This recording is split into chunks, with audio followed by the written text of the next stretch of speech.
কথা বইলেন, কখনো রাগে জিদে অভিমানে কথা বলা বন্ধ করে দিয়েন না।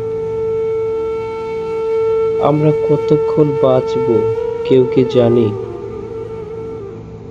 যার প্রতি ভীষণ অভিমান নিয়ে রাতে ঘুমোতে গেলেন, সকালে উঠে দেখলেন মানুষটা আর নাই। রাতের ওই শীতল নীরবতাই ছিল আপনাদের শেষ কথা। বাকি জীবন আর ঘুম হবে বলেন? কত শত মানুষ আক্ষেপের নরকে পুড়ে যাচ্ছে প্রতিদিন। কাছের মানুষটাকে শেষ কথাটা না বলতে পারার আক্ষেপ, কিংবা কাছের মানুষটার কথাটা না শুনতে পারার আক্ষেপ। কথা পুষে রাখেন না, বলে দিয়েন।